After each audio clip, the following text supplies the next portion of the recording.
नादान गधा हितोपदेश की रोचक कहानियां। किसी गांव में एक धोबी रहता था।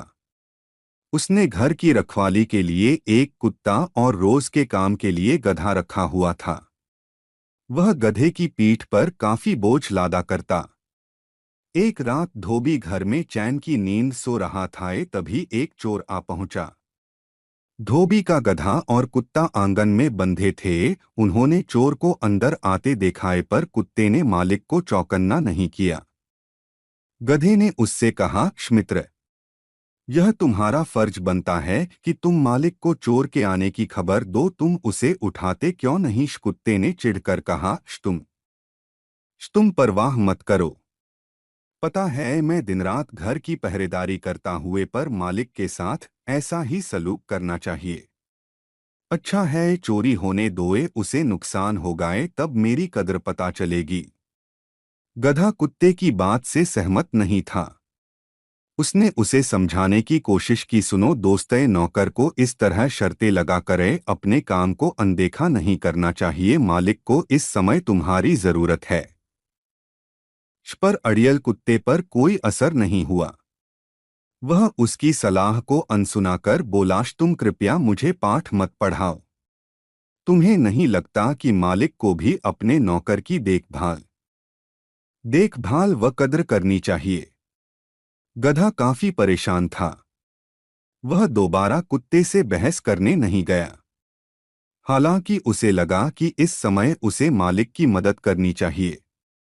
उसने कुत्ते से कहा, मूर्ख जानवर, अगर तुम मालिक को नहीं उठा रहे, मुझे ही कुछ करना होगा।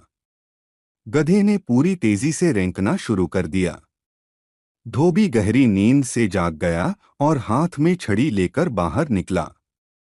जब उसने देखा कि कुत्ता चुपचाप बैठा है और गधा जोर जोर से रेंक रहा है, तो उसे लगा कि गधे ने उसकी नींद में खलल डालने के लिए ऐसा किया है।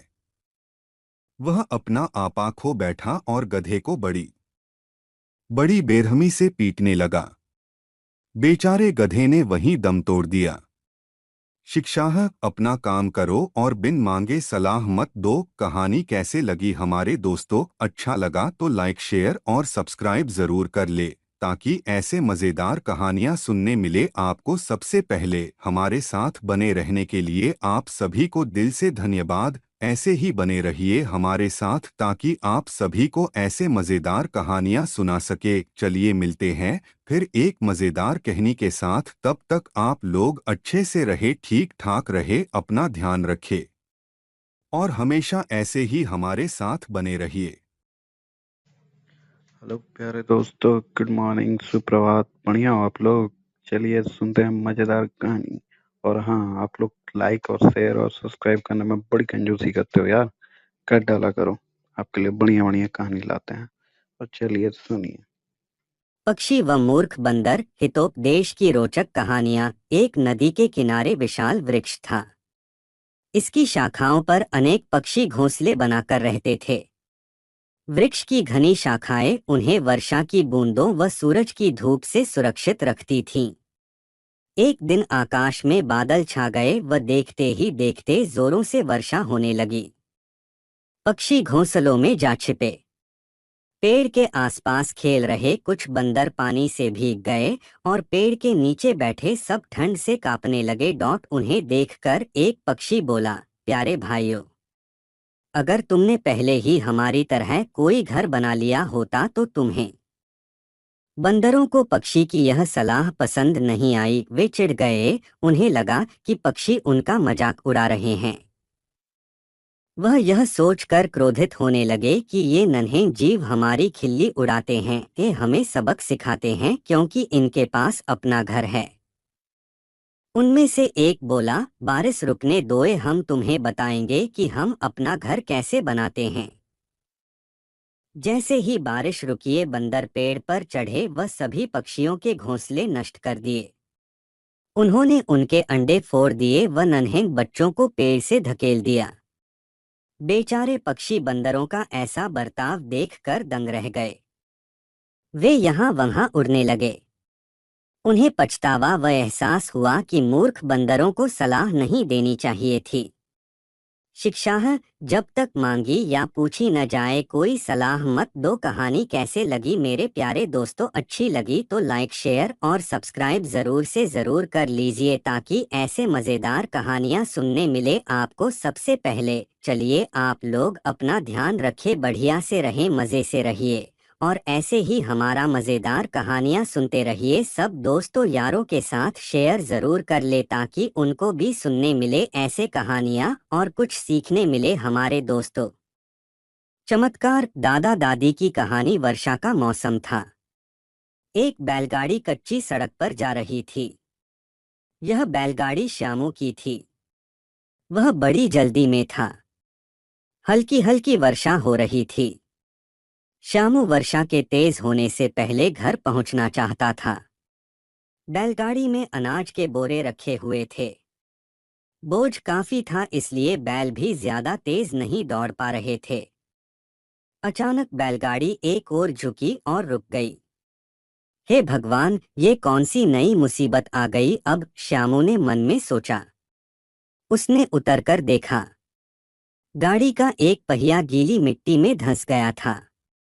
सड़क पर एक गड्ढा था जो बारिश के कारण और बड़ा हो गया था। आसपास की मिट्टी मुलायम होकर कीचड़ जैसी हो गई थी और उसी में पहिया फंस गया था।